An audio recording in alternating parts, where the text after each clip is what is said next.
Yo, Patreon peeps, Sean for the Good Dog. How are you guys doing? It's been a while since I've checked in. Been super busy back and forth between LA and New Orleans and helping the teams out on both ends. And so, yeah, and we've got a bunch of other projects we're working on and trying to get all sorts of things shored up. So my apologies that it's been a little bit quiet on the Patreon front, but we're working on getting some new stuff to you, and having the new shadow program, having the shadow programs coming up, 3 in a row in New Orleans and then 1 in LA. There's going to be a ton of content that we'll be able to pull from those to be able to share in bits and pieces with you guys. And hopefully you're enjoying the prong and e-collar videos as well. That's enough to keep you guys pretty darn busy if you guys are looking to get your dogs fully trained. So, but what I want to talk about today is something. I got a message from a friend who's a trainer and was asking a question about a dog that before the dog is geared up, the dog will give all sorts of monkey business. So as you're going to put the prong collar on the dog will act a fool, jump up, just totally misbehave, and not just like excited, but being really pushy, really bratty, really snotty, and I wouldn't say aggressive, but just so rambunctious and bratty to the point of creating a possible risky situation where somebody get knocked down or something like that, or if the dog escalated, it could get worse. But that's just one dog. I've heard this over and over and over again, where people are trying to get the tools onto their dogs, and before they can get the tools that work really well for them and their dogs on, the dogs give them a hard time because the dogs are smart and the dogs realize, well, hey, if you're limited to being able to actually interact with me and being able to correct any behavior that you don't like, only if you've got these tools on me, well, then I'm kind of scot-free unless those tools are on me, and dogs pick that up super quick. And so that's why having other options are super critical to bridging that gap. And that gap is, you don't have a tool on me, so you can't tell me what to do. You're not the boss of me, right? So think about it this way. Think about it as, well, okay, there's a couple different things, a couple different aspects of this, a couple different approaches. So one, let's talk about the obvious one, which is a bonker. So if you don't know what a bonker is, look up bonker training on YouTube. You've probably heard me talk about it before. Gary Wilkes, Jeff Gelman, I think they both have videos demonstrating how to build one. They're very easy. It's a rolled up towel with rubber bands on each end, and then how to actually use them. And one of the great things, well, there's a few great things about the bonker. I'll see if I can try and keep it brief, but one, it's really cheap. 2, they're very easy to use. And 3, they have a different effect on dogs than a lot of other tools do. And if you've heard me talk about kind of the hierarchy of tools that de-escalate dogs, in that hierarchy, bonkers are pretty high up as far as in the positive way of de-escalating dogs. Or you could say they're at the bottom, depends on how you want to look at it. But the upshot is that they're very good at de-escalation in comparison with a lot of other tools. And that, what I found, tends to be based on whether the tool delivers more of a sharp, sudden, communication of pressure, or if it delivers kind of a dull sensation of pressure. And the dull sense of pressure tends to startle the dog and de-escalate, where the other can startle the dog, the more sharp kind. And I don't mean sharp like you've got a sharpened prong. I just mean the pressure like an e-collar tap. That's like sharp. It's quick and it's pop, and the sensation is different on the skin, on the body. And same thing goes with a prong collar or a choke chain or something like that. So bonker, dominant dog collar, even a martingale, things like that, those are all more dull pressure sources, and they tend to de-escalate much better for most dogs than prong and e-collar, even though prong and e-collar have huge upsides and can be very, very valuable. That's why I like to have a lot of tool options, and that's why I encourage you guys not to get stuck on just, I just use e-collar, or I just use prong, or I just use a bonker. Like, all of them have their limitations. All of them have their pros and have their cons. You want great training at a distance where you don't actually have a leash on and huge reliability. E-collar is going to be your thing. You want great control with minimal, great directional control with minimal effort and a lot of safety and security without a lot of physical kind of force and stuff like that. Prong collars are amazing for that, but not so great if you're trying to have a recall at a distance, or not so great if you've got a dog that's highly reactive on walks and then you go and give them a pop and they get more reactive. So those are some of the limitations, but some also, so the pros and the cons. And the bonker pros: de-escalation, inexpensive, easy to learn and easy to deploy, but limited as far as it's not going to give you great reliability with recall, and it's not going to give you directional control on a walk like a prong leash and prong will. So if I can get anything across in this video, it's the concept of having a whole bunch of tools that you can utilize for different situations. I know it would be much more simple if there was just one tool and that was all you needed. And there are dogs out there and owners out there that just use one tool and they do okay. But that's largely dependent on the dog being kind of a good fit for that situation. For more challenging dogs, you really do need to have a multitude of options. And when I talk to shadows or interns or anybody I'm teaching, I liken it to a boxer, right? And anybody who's shadowed with me or anything will recognize this, but I liken it to a boxer who's only got one move, and the boxer just has a jab. Pa, pa, pa. And this isn't to in any way like conflate like hitting a dog or anything like that. So everybody just take it easy. It's strictly an analogy to make a comparison here. And so if you think about a boxer who only has a jab, he goes out into a fight with a boxer who's got a jab, a good strong right, a good combination, a left hook, uppercut, all of this stuff. That boxer that only has the jab is going to be in big trouble. So I liken that concept to the same thing as an owner or even a trainer who only has one primary tool, or really just one tool, period.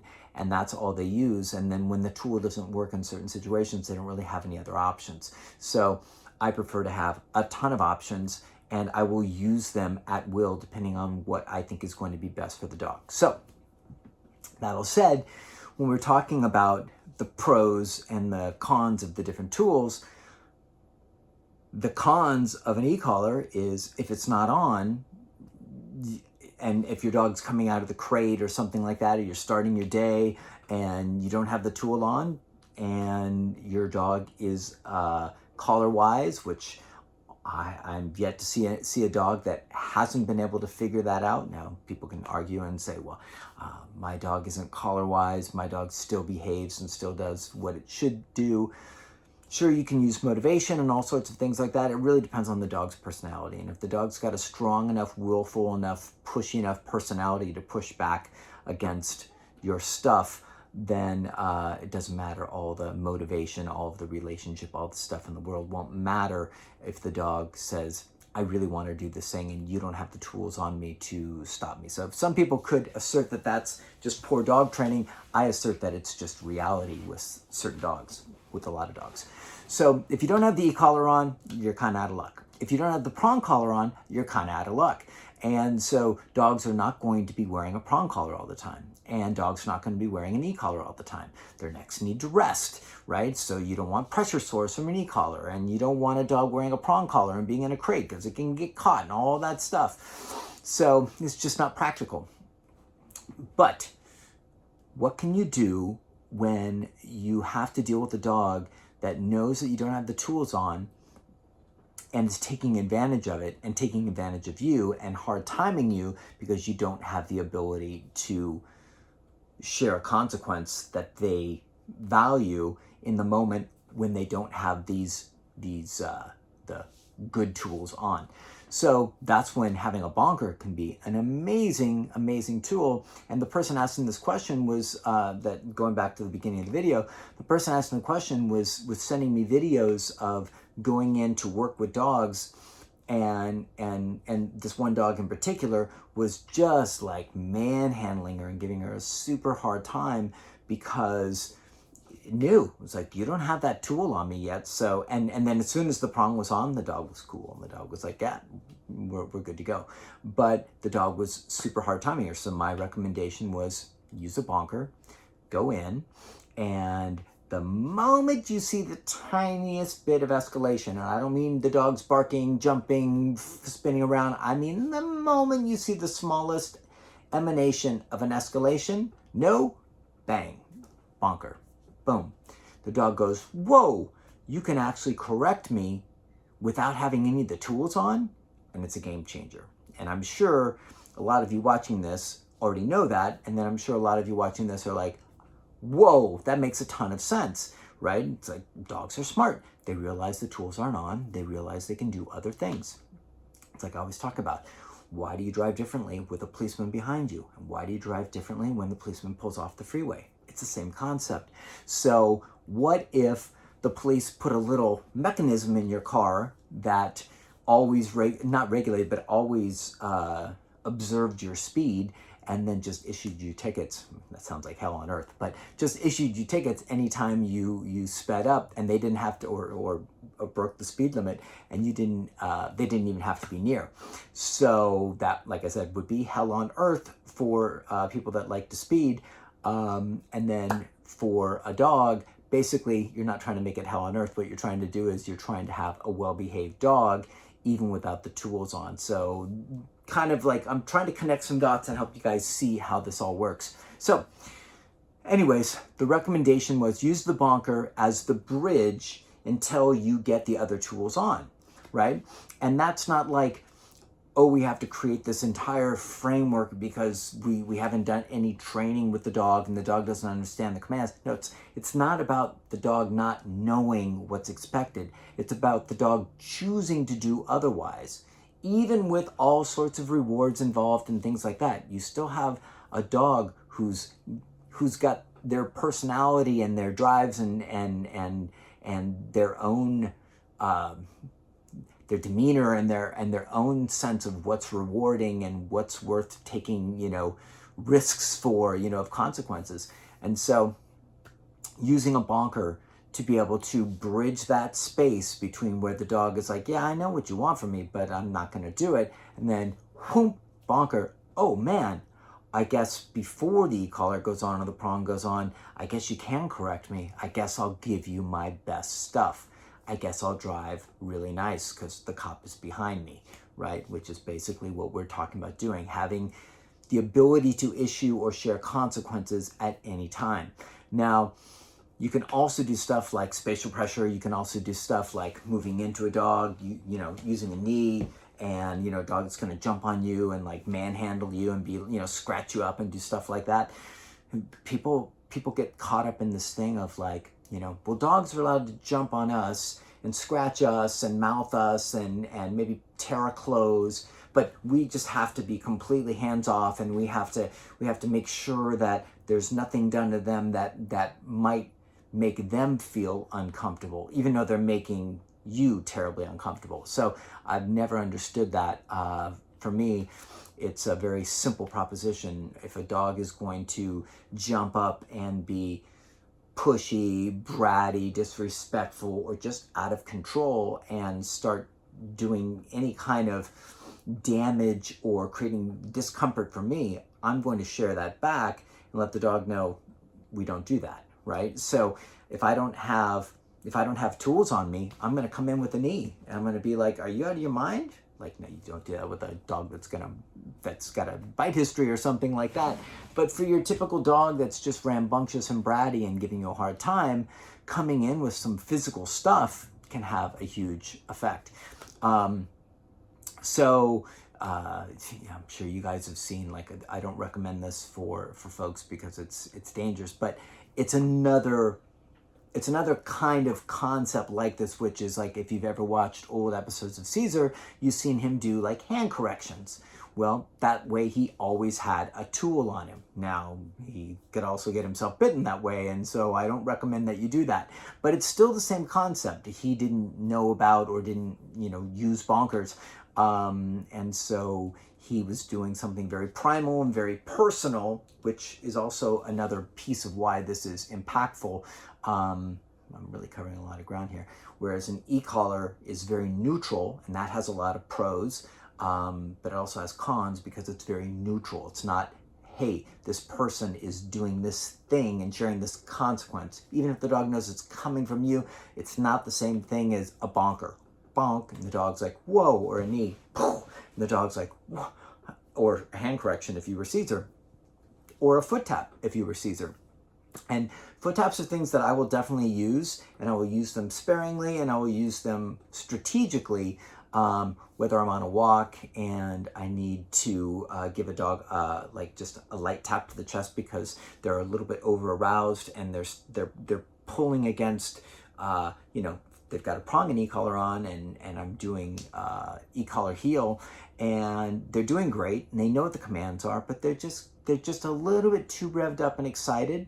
So once again, I know the tools and I know the hierarchy of how the tools impact arousal and how I can de-escalate. And so a quick little hook of my foot to the front of the chest, bump, and all of a sudden the dog's like, boop, and you'd be amazed. A dog that was pulling and pushing through higher levels of e-collar and stuff like that, all of a sudden the arousal dissipates and the dog's head's clear, and the dog's like, oh, that 25 that you were just using, now I'm good at 5. Now I'm good at 8, 9, 10, something like that. So the levels come way down, and now the dog is like hanging right with you because you just kind of cleared the cobwebs out. All that arousal, all that excitement, all that adrenaline, you just brought some of it down. Now, for some folks with really reactive dogs and dogs that are wildly excited on the walks, you can also, in addition, so now we're combining tools together at the same time. So this is a little bit more than the bridge, but this is like a pre-walk bonk. So this is for dogs that absolutely lose their marbles on the walk, and whereas prong and e-collar might work against what your goals are as far as de-escalation or a nice peaceful walk, a bonker early on, right before you head out the door, boom, might absolutely drain the arousal out and get the dog to be focused, more relaxed, and now listen to the tools that you're using at very low, easy levels, things like that. So I want you guys to be thinking about, well, let's stick with the bonker because I think it's the easiest one to deploy. And like I said, it's inexpensive, it's easy to learn, and they just work really, really well. And I get that some folks have a bad taste in their mouth about it. I know for Jeff, it was really like, he had that video out where he bonked a reactive dog at a seminar, and then that video was edited down and shared around, and it caused him a lot of grief. But the owner was completely jazzed because the dog stopped being reactive, and she had great walks with the dog, and I think the dog would pull her out of her wheelchair and things like that. And so whether it's considered a acceptable tool or an unsavory tool, that's up to you to decide what you like and what you don't like. I'm here to provide information, and your job is to decide what you think about it, weigh it out, think about it, contemplate, go through it, see if things make sense, maybe give something a try, and then see what you think from there. So I don't want to ever hear about my owners, clients that we work with, being at a loss where they don't have a tool that works. And so they don't have some way to communicate that, hey, that's an unwanted behavior and I don't want to see that anymore, or I want that to stop right now. And without the tools on, they've got a shit show. They've got a dog just kind of going bananas. So learning how to use the bonker, like I said, go to YouTube and look up bonker training so you can actually see what it looks like. And for a lot of folks, it's hard for them because you're actually throwing something at your dog. And it's a rolled up towel, so it's like not exactly a rolling pin or anything like that. But a lot of folks have a strong emotional reaction to it. And fair enough, if it doesn't work for you, you don't like it, that's okay. But if you're willing to explore possibilities and then go one step further, see what the reactions are from your dog, and then see where does it take things. Does my dog de-escalate and relax? And does my dog recover after a moment or two or a few minutes of being unsure, like what the hell was that? And then get right back to a good space, but more calm? Or does your dog completely flatten and implode and become a puddle of, goop, and you've ruined your dog because of one bonker towel correction? Meanwhile, dogs will run into sliding glass doors, at full speed, and trees and other dogs and things like that, and they'll just shake it off and be on their way. So it's an interesting thing that we're so terrified that something like this is going to cause irreparable damage to our dogs. I've used a bonker many times, and I know many trainers who've used them with great success. And so I don't recommend anything that I haven't tried myself and that I haven't seen to be valuable. So let's think about bridging, like always having a tool on you, which is another thing with the whole foot tap thing, like to the chest or to the flank if I need to, if I've got a dog who's really going, I reserve that for more serious situations. A dog that's going to come up the leash, a dog who's going to really lose its marbles, a dog who's going to possibly get dangerous with me. So that's a more complex maneuver. That's foot tapping behind your, behind your inside leg next to the dog. Your outside leg goes in, and then foot taps to the flank. And it's a hard one for a lot of people to pull off. And once again, it's considered an unsavory thing. And so if you're out in polite society and people see you do that, you're probably going to get yelled at, because just using an e-collar will get people to yell at you, or using a prong collar will get people to yell at you, or anything that they don't like will get them to yell at you. So it comes down to your own comfort level, what you're looking to achieve, what you're looking to deal with. If you're super sensitive to social pressure and judgment, then maybe it's not for you. If you're looking for answers and you don't really give a shit about the fact that your neighbor may go, the hell is that? Then you might be able to find some answers that you haven't found before.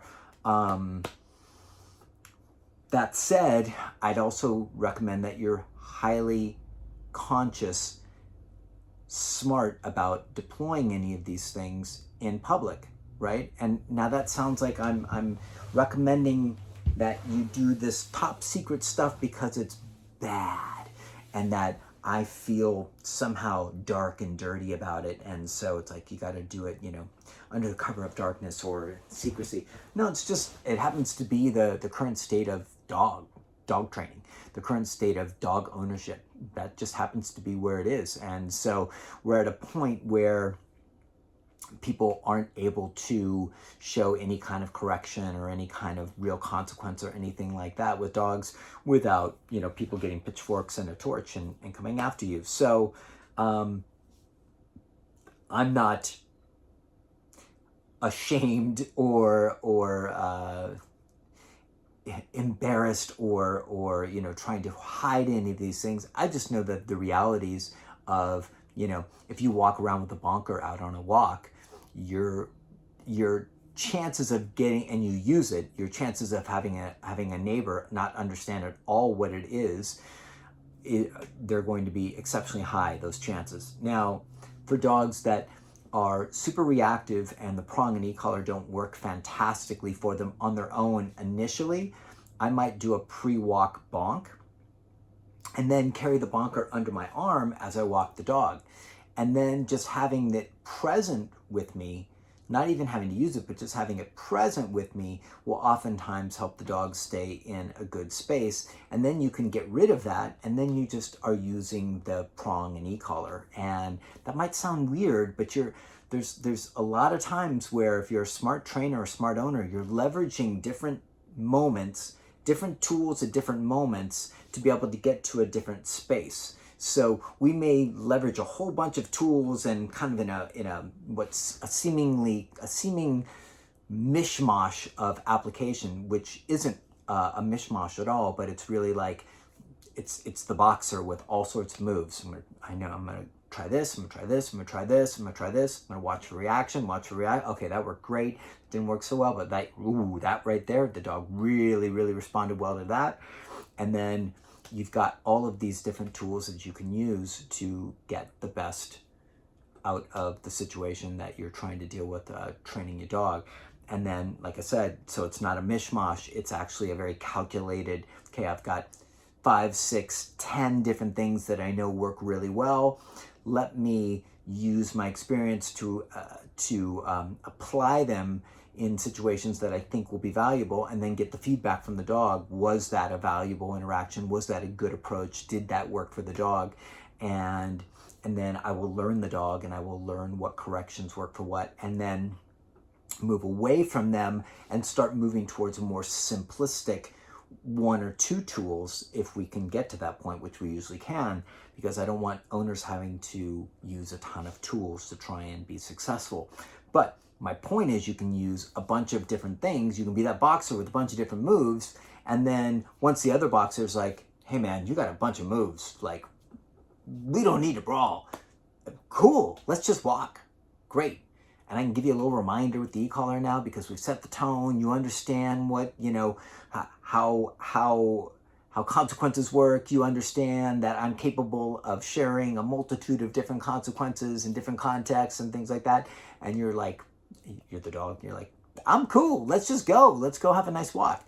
And that's what you're looking for. So this is a long kind of rambling video that covered a bunch of different things. I really wanted it just to cover the bridging of not having a tool on, but then it got into, as per usual, something a little more complicated and nuanced. That's the little inside joke for recent shadow students. But if you can watch this video and really take apart what I just shared with you and process why I'm recommending what I'm recommending. Why would I recommend a multitude of tools? Well, because like I said, there's a hierarchy of the way that tools typically impact dogs. And then just to shake things up, dogs also are going to throw some curveballs at that hierarchy and be like, yeah, but I'm the dog that doesn't respond in that typical way. So you got to have a bunch of different approaches. You have to have a bunch of different tools in your toolbox. I hate that cliche, but you do. And the more you have, the more options you have to be able to find success with the dog. And so we want to talk about bridging the gap before you actually have your primary tools on. And so a bonker might be just what the doctor ordered. And if you haven't tried one, I urge you to research it and then build yourself one and then try it. And you might just be shocked at how well it works and how easy, and you might just like laugh and go, I can't believe that I haven't done this before. Or you might be out on a walk and you're doing e-collar heel and you're like, I get this question all the time. Yeah, my dog knows the command, knows the position, but he'll push it a little bit. And so maybe a pre-walk bonk settles the dog way down. Maybe that, or maybe while you're out on the walk, you hook your foot around and right to the chest, blink. And it's not a clobbering the dog or trying to, send the dog through the uprights. It's a quick little like that. And it's like the way a prong collar pop is pop. It's not like pull. And it's not like your foot goes, it's like that. And that sudden quick startle and like, whoa. And that will oftentimes create a really nice walk. So covered a lot of ground, bridging before you get your primaries on, but also hierarchy of tools, once again, because it's such an important thing. Having a multitude of tools that you can apply at your discretion, depending on what situation you've got and what kind of dog you've got. And then being creative, clever with how you apply them. And most importantly, just watching your dog and seeing what responses do we get. That's possibly your most important thing you can do, is whenever you're interacting and using tools, whether it's trying to find the right levels on the e-collar, right levels of pressure of the prong, or how to use a bonker, or whatever it might be, you're just looking for what are the reactions. Are they moving us closer to what we want? Are they moving us further away? And then you have to make your decisions accordingly. And that's really it. A lot of this is having kind of a foundational set of skills and options and tools for your toolbox, and then applying them and seeing what the impact and effects are, and then making determinations from there, and then learning your dog and finding success. So I wish it was just a neat cut and dry blueprint. And I was like, just do this and everything's going to be great. But that's not the way it works with dogs. So I'd be lying to you. And we're not about that. So anyways, hopefully that's helpful. If you find yourself not having your primary tools on, you need to find a bridge. You need to find a way to be able to correct your dog before those tools go on, to where your dog knows mom or dad can correct me at any point, and I'm going to give them my best stuff, even if I don't have my primary tools on. And if you can get to that space, if you've got one of those dogs that pushes those boundaries, you'll be a much happier owner. All right? Charmin the Good Dog. Hope you guys are good. Any questions, as always, hit me up in the comments. I don't know if they're up here. I think they're down there. All right. See you guys.